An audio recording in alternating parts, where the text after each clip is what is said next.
Nah, pemerintahan yang baik tidak akan pernah bisa berjalan dengan baik tanpa dukungan masyarakat yang baik. Dan dukungan masyarakat yang baik baru bisa tercipta ketika ada bukti yang konkret dan wujud yang nyata. Itulah kenapa ada sesuatu yang harus kita ubah di sini. Memang sekarang mungkin terlihat kecil, tapi apinya terus ada. Dan ketika satu didekan, maka yang lain akan melayang, terbang.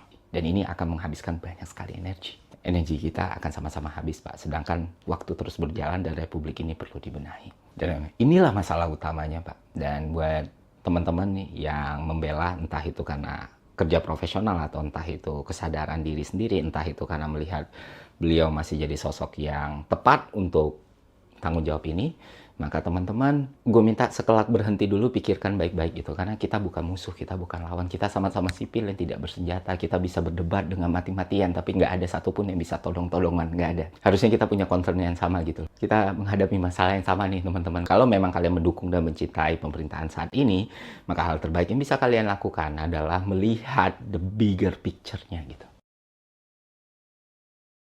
Ketika kita udah bisa mengidentifikasi masalah dengan tepat, maka kita akan menemukan solusi yang tepat pula. Lalu apa solusinya? Solusinya sebenarnya gampang, dan ini bisa dilakukan oleh seorang presiden. Solusinya adalah dengan kondisi saat ini, tarik mundur semua pengaruh militer kepada pemerintahan sipil, Pak. Balikan supremasi sipil ke tempat selayaknya gitu loh. Hentikan semua atau batalkan semua rencana untuk menggodok undang-undang seperti KUHP ataupun Polri ya, yang mana memberikan wewenang lebih kepada aparat untuk bertindak.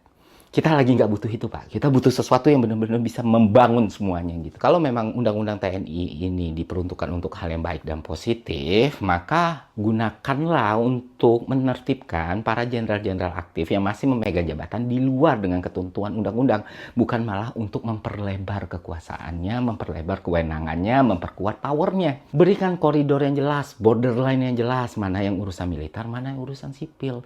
Biarkan makan bergizi gratis itu dikelola oleh ahli gizi dan sekolah tempat anak-anak itu menerima makanan.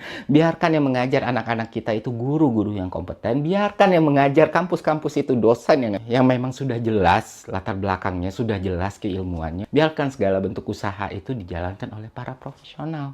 Dan biarkan tentara jadi pihak yang memang kita andalkan untuk menjaga pertahanan negara. Ini kan sebenarnya gampang mengembalikan semuanya pada koridor yang jelas. Sehingga tidak ada buruk sangka, tidak ada perpecahan, dan tidak ada ketakutan antara kita, Pak.